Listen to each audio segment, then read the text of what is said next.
여호수아 이야기 두 번째 시간입니다. 믿음은 우리를 회복하는 것이라는 주제로 말씀을 나누겠습니다. 첫 번째, 떠남과 나아감을 통해 우리를 회복하게 됩니다. 하나님께서는 이스라엘 민족에게 두 가지 분명한 명령을 내리셨습니다. 하나는 떠남이고 다른 하나는 나아감, 즉 정복입니다. 첫 번째, 애굽을 떠나라고 말씀하셨는데 400년이 넘는 시간 동안 종살이했던 고통스러운 땅, 과거의 낡은 삶의 방식을 청산하고 나오라는 명령입니다. 그리고 두 번째, 땅을 정복하라는 명령은 하나님께서 약속하신 새로운 땅, 젖과 꿀이 흐르는 풍요로운 땅으로 나아가 그것을 하나님의 나라로 세우라는 명령입니다. 오늘날 예수님을 믿는 우리는 이 말씀을 어떻게 이해해야 할까요? 애굽을 떠나라는 명령은 이런 생각을 한번 해봅니다. 우리가 예수님을 믿기 전 죄악으로 물들었던 세상의 가치관과 쾌락, 탐욕으로부터 완전히 돌아서라는 부르심입니다. 과거의 낡은 습관, 끊어내지 못했던 죄의 사슬, 하나님보다 더 사랑했던 세상적인 욕망들을 과감히 끊어버려야 합니다. 마치 뱀이 허물을 벗듯이 낡은 자아를 벗어던지고 새로운 피조물로 거듭나는 것을 의미합니다. 혹시 아직도 붙잡고 있는 애굽이 있습니까? 끊어내야 할 세상적인 습관과 욕망은 없습니까? 오늘 이 시간 과감하게 그것들과 작별하고 새로운 삶을 향해 나아가시기를 바랍니다. 가나안 땅을 정복하라는 것은 어떤 의미가 있을까요? 단순히 지에서 떠나 소극적인 변화를 넘어 적극적으로 세상 속으로 나아가 하나님의 통치를 나타내고 그 영역을 넓혀가라는 명령입니다. 우리가 발을 디디는 모든 곳, 가정, 직장, 학교, 사업장, 심지어는 온라인 공간까지 하나님의 사랑과 정의가 흘러넘치는 하나님 나라로 만들어 가야 함을 의미합니다. 여러분의 삶의 현장에서 어떻게 하나님의 사랑과 정의를 실천할 수 있을까요? 작은 친절, 정직한 행동, 봉사와 섬김을 통해 주변 사람들에게 하나님의 나라를 경험하게 해줄 수도 있습니다. 가장 가까운 가족부터 시작하여 동료 이웃에게까지 하나님의 사랑을 여러분들이 행동으로 보여주시길 바랍니다. 세상 속에서 하나님의 나라를 세우는 구체적인 실천은 바로 교회를 중심으로 이루어집니다.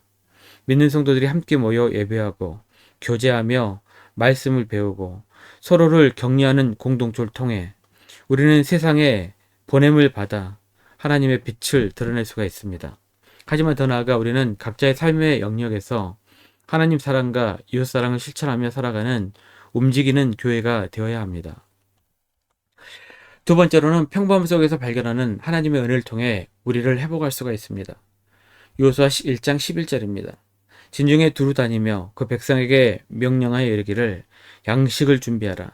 사흘 안에 너희가 이 요단을 건너 너희 하나님 여호와께서 너희에게 주사 차지하게 하시는 땅을 차지하기 위하여 들어갈 것임이니라 하라.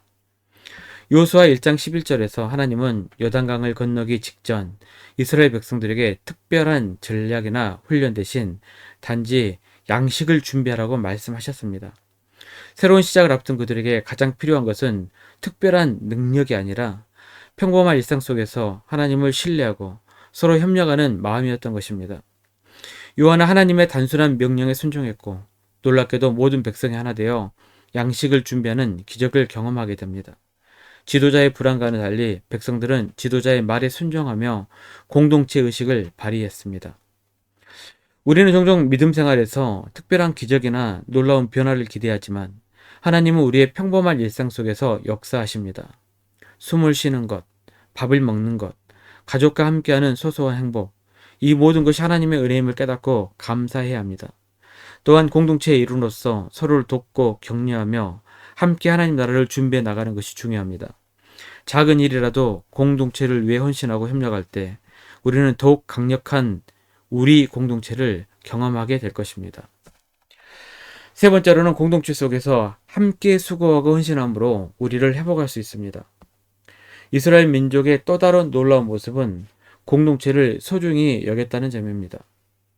요단강 동편에 이미 땅을 분배받은 루벤, 갓, 므낫세 반이파에게 여호수아는 가나안 땅을 완전히 정복할 때까지 힘써 싸울 것을 명령했습니다. 그들은 자신의 안락함보다 공동체의 필요를 먼저 생각하며 기꺼이 이 명령에 순종했습니다. 오늘날 우리 사회는 개인주의가 만연하여 우리라는 공동체 의식이 점점 희미해지고 있습니다. 심지어는 가족조차 해체되고 있습니다. 이런 시대 속에서 교회는 다시 한번 성경적인 공동체의 가치를 회복해야 합니다. 그것이 바로 우리 공동체의 회복입니다. 혼자서는 감당하기 어려운 어려움도 함께 나누고 기도하며 서로 의지하고 지지할 때 우리는 더욱 강한 공동체를 성장시킬 수 있습니다. 교회는 단순히 예배만 드리는 장소가 아니라 서로의 삶을 나누고 어려움을 함께 극복하고 기쁨을 함께 누리는 사랑의 공동체입니다. 혹시 교회 안에서 소외감을 느끼거나 공동체에 적극적으로 참여하지 못하고 있다면 오늘부터 마음을 열고 다른 성도들과 교제하며 함께 하나님의 나라를 세워가는 우리를 만들어 가시기를 바랍니다. 뒤에서 숨어있는 익명의 존재가 아니라 서로를 격려하고 힘이 되어주는 공동체의 소중한 한 사람 한 사람이 되어주시길 바랍니다. 이스라엘 백성들은 여호수아의 명령에 순종하며 놀라운 화답을 보였습니다. 그들은 모세에게 순종했던 것처럼 여호수아에게도 순종하며 하나님께서 여호수아와 함께 해주시기를 간절히 바랐습니다. 이러한 공동체의 헌신과 순종이 있었기에 그들은 약속의 땅, 가나안 땅을 정복할 수 있었던 것입니다. 사랑하는 성도 여러분, 믿음은 단순히 개인적인 차원의 문제가 아니라 하나님 안에서 우리 공동체를 회복하는 놀라운 능력입니다. 제약된 세상에서 떠나 하나님의 나라를 세우고 평범한 일상 속에서 하나님의 은혜를 발견하며 공동체 안에서 서로 사랑하고 협력할 때 우리는 진정으로 하나님이 원하시는 아름다운 우리 공동체를 이루어갈 수 있습니다. 오늘 이 말씀을 기억하며 우리 삶의 모든 영역에서 믿음으로 우리를 회복하는 역사가 일어나기를 간절히 축원합니다.